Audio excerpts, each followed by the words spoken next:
sai mutum ya zo ya ce dan darajar manzon Allah ka bani kaza. Cika bakinka na banza ne arne, bid'a ce. Wallahi bid'a ce. Dole ne a tsarkake bakunan mutane.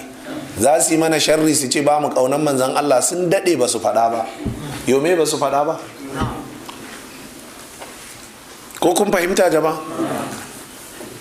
Sun daɗe ba su faɗa ba. Dole a faɗa mutane gaskiya. Wannan tawassuli da kuka sani yana daga cikin ɓangarori mafi girma na tauhidi.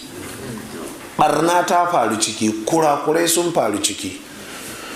Wasu abubuwan ba a iya fassara su daidai ba, hatta cikin ahlus sunna aka zo ana cewa mutane ku rinka cewa junanku dan Allah dan son annabi, kar ku ce dan Allah dan annabi. Ina fata an gane. An zubar da ruwan wanka ne da jinjiri a ciki,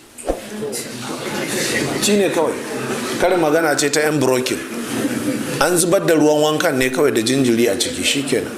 So kaga an yi aikin banza.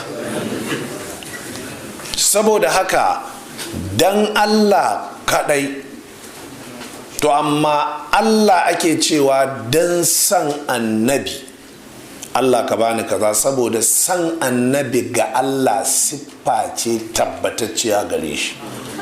San annabi gare mu ibada ce da Allah ya bautar da mu da ita.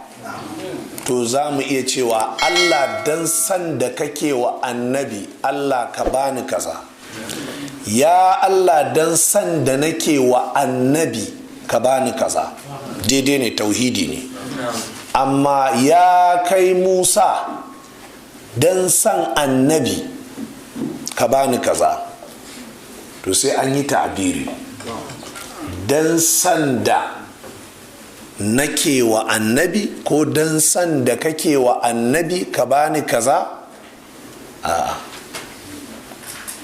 Amma Musa dan san da Allah yake wa annabi to ka bani kaza, to ya halatta. To kun ga sai an tsaya an yi ta'abiri. Shi yasa sai mun samu ƙwararrun malamai gogaggu, su za su zauna suna fayyace mana. Ibnu Taymiya ya yi waɗannan bayanai tsaf a cikin littafin Qa'idatun Jalila fi tawassuli wal wasila. Ya Allah dan san da kake wa annabi ka bani kaza. Ya kai Ahmad dan san da Allah ike wa annabi ka bani kaza. Amma Aisha dan san annabi da kike yi ki bani kaza, bai halatta ba. Dole ne mu san wannan.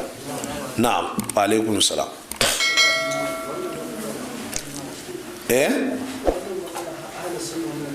Ai da ma ahlus sunna ake magana. Gyara aka je, ai karin magana ne muku na ce shine aka zubar da ruwan wanka da jariri. Shine su wadancan ruwan wankan suke zubarwa. An fahimta? Babu jaririn, sai aka ce to ai kun yi kuskure, ku bari ai wa jaririn wanka mana, sannan ku zubar da ruwan wanka. Shine kai kuma da ka tashi da aka gama wa jaririn wanka sai ka hada da jaririn da ruwan wankan sai ka zubar. Da kai da shi ƙarshe ma kai kama kafin shi barna. Dole sai an tsaya an tantance abu. Wato tantancewar ko, to wannan abin shine yana daga abin da muke kira zuwa gare shi na ta haƙiƙi na mas'aloli, banda ta haƙiƙi.